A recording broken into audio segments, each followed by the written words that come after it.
Hello students, आइए सीखें gate W function का उपयोग सी लैंग्वेज में। Get W it is an integer oriented input function. ये एक इंटीजर ओरिएंटेड इनपुट फंक्शन है। ये फाइल में से इंटीजर वैल्यू रीड करता है। और कहाँ से रीड करता है? यहाँ पे फाइल पॉइंटर रखा गया होगा। और गेट रीड करते हुए अगर गेट डब्ल्यू फंक्शन को कोई फाइल में एरर मिलता है तब हमें ये EOF नाम का सिंबल रिटर्न करता है। We should use getW only on files that are opened in binary modes. हमें getW वहीं पे इस्तेमाल करना चाहिए जहां पे फाइल बाइनरी मोड में ओपन की गई हैं। सो हमने क्या सीखा कि getW एक integer oriented input output function है और ये इंटीजर वैल्यू रीड करता है फाइल में से जहां पर फाइल पॉइंटर पड़ा होगा। और अगर एरर आए फाइल रीड करते हुए तो ये हमें UF नाम का सिंबल रिटर्न करता है। So getW is an integer-oriented input function. It reads an integer value from the file where file pointer is lying. And if it finds an error in the file, then it gives EOF symbol. We should use getW only on files that are opened in binary modes. Syntax क्या है get W को लिखने का? Get W लिखेंगे, round bracket में file pointer variable देना होगा और गेट डब्ल्यू हमेशा एक आर्गुमेंट ही लेता है जो कि फाइल पॉइंटर वेरिएबल है। ये प्रोग्राम लिखें #include stdio.h। सबसे पहले हम इंटीजर वेरिएबल ले रहे हैं क्योंकि हमें इंटीजर वैल्यू रीड करनी है और फिर हमें फाइल में से रीड करनी है तो हम फाइल पॉइंटर वेरिएबल ले रहे हैं फाइल के साथ।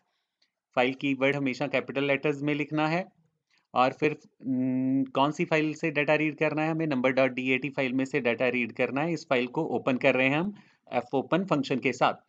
fopen फंक्शन number.dat फाइल को रीड करने के लिए बाइनरी मोड में ओपन करेगा और ओपन करके फाइल पॉइंटर को f वेरिएबल में रखेगा।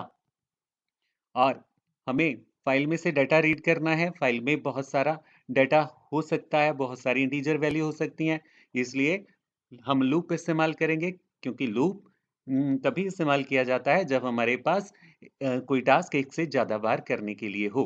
तो हमारे पास क्या टास्क है? हमने इंटीजर वैल्यू रीड करनी है एक से ज़्यादा फाइल में से, तो इसलिए हम यहाँ पे डू लूप इस्तेमाल करते हैं। तो हमने डू लूप इस्तेमाल किया है, डू लूप लिखा है, डू की करली ब्रैकेट्स लिखी हैं, डू वाइल लूप हम यूज करेंगे।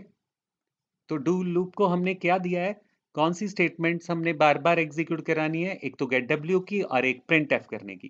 गेट डब्ल्यू फंक्शन क्या करेगा? गेट डब्ल्यू फंक्शन फाइल में से इंटीजर वैल्यू को रीड करेगा और एन में रखेगा और उसको फिर प्रिंट करेगा। और ये डू लूप को जो दो स्टेटमेंट्स दी हैं, ये डू लूप को कब तक चलानी है? जब तक एन में एंड ऑफ फाइल का सिंबल नहीं आ जाता, क्योंकि गेट डब्ल्यू फंक्शन जब वैल्यू फाइल में खत्म हो जाएंगी तो हमें EOF नाम का सिंबल देगा और EOF नाम का सिंबल फिर एन में आएगा। एन में EOF नाम का सिंबल कब आएगा? जब फाइल में डाटा खत्म हो जाएगा। तो डू लूप हमारा यहाँ पे क्या कर रहा है? डू लूप फाइल में से इंटीजर वैल्यू रीड करेगा और एन वेरिएबल में रखेगा और फिर प्रिंट करेगा और ये दो काम डू लूप करता जाएगा जब तक एंड ऑफ फाइल नहीं आता एन में।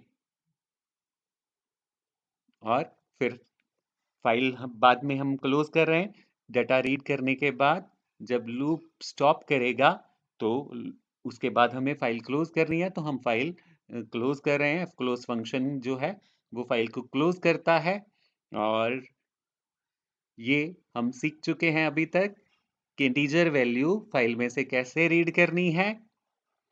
तो इसके साथ सेशन को स्टॉप करते हुए, एंड करते हुए, कोई डाउट हो तो आप कमेंट कीजिए, अपना डाउट पूछिए और